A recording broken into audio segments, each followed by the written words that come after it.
नमस्कार, आप देख रहे हैं एसपीटी न्यूज। पेश है 12 जून रविवार सुबह 8:15 बजे राजस्थान की बड़ी खबरें। पाली जोधपुर राजमार्ग अकेला राजमार्ग नहीं है जहां 60 किलोमीटर के दायरे में 2 टोल बूथ संचालित हैं, बल्कि प्रदेश में ऐसे 22 टोल बूथ हैं जहां बरसों से बेधड़क टोल वसूला जा रहा है। मजे की बात यह है कि पाली जोधपुर ऐसा राजमार्ग है जहां दोनों टोल बूथ के बीच बमुश्किल 30 किलोमीटर का फासला है। यही नहीं, हाईवे निर्माण करने और टोल वसूल करने वाली कंपनी भी एक ही है। दोनों ही प्लाजा पाली जिले की सीमा में है। केंद्रीय मंत्री नितिन गडकरी की घोषणा के बाद अब प्रदेश में ऐसे टोल बूथ हटाने की मांग जोर पकड़ने लगी है।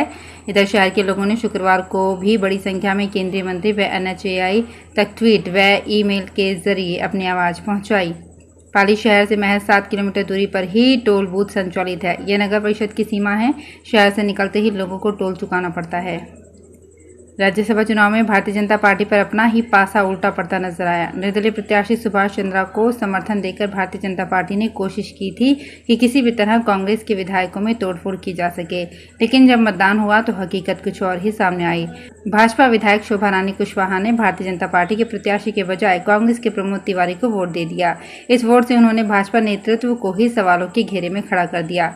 इधर मामला उजागर होने के बाद अब कांग्रेस भी भारतीय जनता पार्टी पर निशाना साधने से नहीं चूक रही है। खुद मुख्यमंत्री अशोक गहलोत ने सोशल मीडिया पर पोस्ट कर शोभा रानी कुशवाहा को धन्यवाद दिया। सरकारी तेल कंपनियों के एक फैसले से राज्य में पेट्रोल डीजल का संकट खड़ा हो गया है। HPCL और BPCL कंपनियों ने बिना अग्रिम सूचना के भुगतान की योजना में बदलाव कर अग्रिम भुगतान योजना लागू कर दी है, जिसके बाद से प्रदेश के डीलर्स को डिपो से माल की आपूर्ति मांग के अनुरूप नहीं मिल रही है। ऐसी स्थिति में HPCL व BPCL के बहुत से पेट्रोल पंप आपूर्ति के अभाव में ड्राई होने लग गए हैं। मीडिया रिपोर्ट्स के अनुसार यदि डीलर्स को आपूर्ति नहीं मिलती है तो राजस्थान के अनेक पेट्रोल पंप ड्राई हो जाएंगे, जिसके कारण किसानों और आम लोगों को पेट्रोल डीजल की आपूर्ति में बहुत अधिक समस्या आएगी। भारतीय प्रौद्योगिकी संस्थान जोधपुर ने साइबर हमलों से निपटने के लिए अपने टेक्नोलॉजी पार्क के वीज हैक टेक्नोलॉजीज के साथ मिलकर साइबर फिजिकल सिस्टम्स का सेंटर ऑफ एक्सीलेंस स्थापित किया है। यहाँ पर आधुनिक साइबर हमलों से निपटने के लिए बुनियादी ढांचे और ज़रूरत के अनुसार उत्पाद तैयार किए जाएंगे। इसका मुख्य कार्य साइबर हमलों की पहचान, उससे रोकना और निपटना रहेगा। कई विशेष क्षेत्रों के लिए प्रोजेक्ट आधारित वैश्विक सुरक्षा उत्पाद बनाए जाएंगे। आने वाले समय में देश में इंफ्रास्ट्रक्चर, रक्षा और सरकारी क्षेत्रों से संबंधित प्रोजेक्ट भी शुरू किए जाएंगे। राजस्थान के जलदाय मंत्री महेश जोशी के पुत्र रोहित जोशी से दिल्ली पुलिस ने शनिवार को लगातार दूसरे दिन पूछताछ की।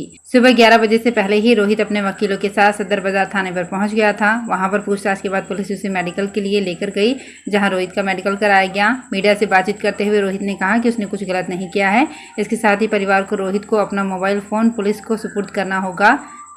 ऐसे में रविवार को भी रोहित को सदर बाजार थाने जाना पड़ा। सूत्रों के मुताबिक पुलिस ने रोहित से पीड़िता के बयानों के आधार पर सवाल किए। इन सवालों से कई बार रोहित असहज भी महसूस होता दिखा। पुलिस ने पीड़िता और उसके मुलाकातों के साथ ही अन्य तथ्यों को लेकर कई सवाल दागे।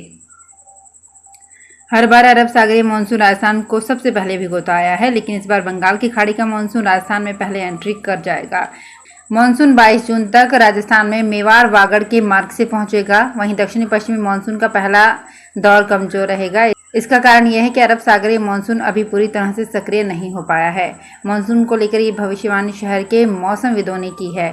इधर इन दिनों अधिकतम तापमान 40 डिग्री पार ही चल रहा है। इधर न्यूनतम तापमान भी अब 30 डिग्री के पास पहुंच गया है। बच्चों से लेकर बड़ों तक में आत्मसुरक्षा का भाव भरने वाले अंतर्राष्ट्रीय स्तर पर प्रसिद्ध हुई ताइक्वांडो में जोधपुर की 9 प्रतिभाओं ने नियमानुसार परीक्षा पास करते हुए ब्लैक बेल्ट हासिल किया। इसमें सेल्फ डिफेंस प्रशिक्षक अजीत सिंह ने दूसरी बार और 8 अन्य प्रतिभाओं ने पहली बार ब्लैक बेल्ट हासिल किया है। जोधपुर डिस्ट्रिक्ट ताइक्वांडो एसोसिएशन के अध्यक्ष हुकम सिंह और ताइक्वांडो कोच मंगल सिंह ने बताया कि राजधानी जयपुर में राजस्थान ताइक्वांडो एसोसिएशन की ओर से आयोजित हुई परीक्षा में जोधपुर की इन प्रतिभाओं ने निर्धारित परीक्षा को पास करने के बाद ब्लैक बेल्ट प्राप्त किया है। राजस्थान के सरकारी स्कूलों में टीचर्स की कमी को दूर करने के लिए प्राइवेट टीचर्स को नियुक्त किया जाएगा। शिक्षा विभाग ने Mahatma Gandhi English medium school के लिए गेस्ट फैकल्टी योजना को शुरू किया है, जिसके तहत प्रदेश भर के 700 से ज्यादा स्कूलों में अब गेस्ट फैकल्टी के तौर पर प्राइवेट टीचर को नियुक्त किया जाएगा, जिन्हें हर महीने 30,000 तक सैलरी दी जाएगी। दरअसल शिक्षा विभाग ने Mahatma Gandhi English medium school में 10,000 टीचर्स की भर्ती के लिए वैकेंसी निकाली थी, लेकिन 3 महीने से ज़्यादा का वक्त बीत जाने के बाद भी टीचर्स ने Mahatma Gandhi English medium school में पढ़ाने के लिए रुचि नहीं दिखाई। अंतर्राष्ट्रीय योग दिवस समारोह समिति, गीता प्रचार मंडल और विवेकानंद केंद्र के संयुक्त तत्वाधान में जोधपुर के गीता भवन प्रांगण में शनिवार को योगोत्सव 2022 का शुभारंभ हुआ। इस दौरान मुख्य वक्ता अंतर्राष्ट्रीय राम स्नेही संप्रदाय के युवा संत राम शरण स्नेही महाराज ने उपस्थित लोगों को योग का महत्व बताते हुए इसके नियमित अभ्यास की आवश्यकता पर बल दिया।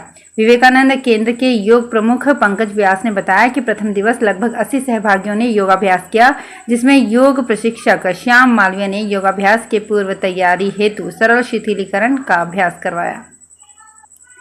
तेरापंथ धर्म संघ के 11वें अनुशास्ता आचार्य महाश्रमण पलाना गांव से करीब 14 किलोमीटर का विहार करते हुए बीकानेर शहर में प्रवेश कर चुके हैं।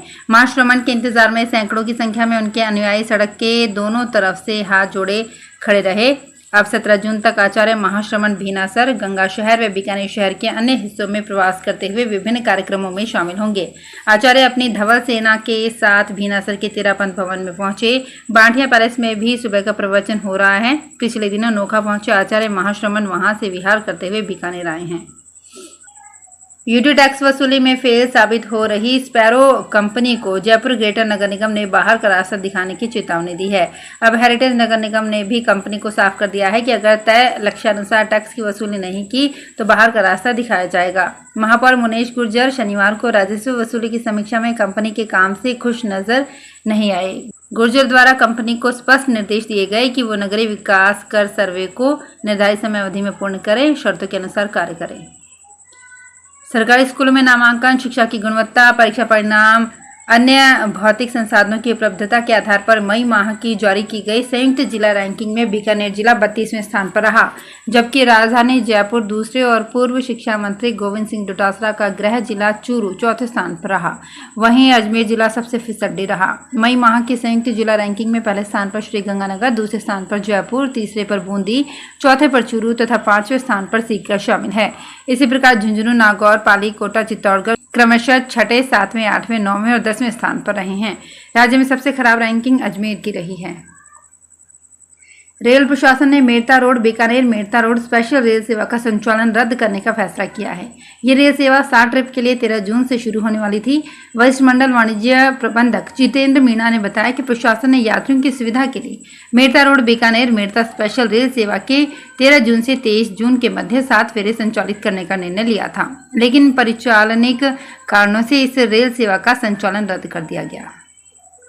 उत्तर पश्चिम रेलवे के जोधपुर मंडल खेलकूद संघ के तत्वाधान में 15 दिवसीय समर कैंप यहां पुराने रेलवे स्टेडियम पर प्रारंभ हुआ। मंडल रेल प्रबंधक गीतिका पांडे ने इसका उद्घाटन किया। मंडल खेलकूद अधिकारी रवि मीणा ने बताया कि रेल कर्मचारियों और उनके आश्रितों के लिए आयोजित इस समर कैंप में रेलवे के अनुभवी कोचों, राष्ट्रीय एवं अंतर्राष्ट्रीय खिलाड़ियों द्वारा cricket, badminton, volleyball, kabaddi, table tennis, swimming और फुटबॉल की कोचिंग देने के साथ अन्य शारीरिक व्यायाम संबंधी गुर सिखाए जाएंगे।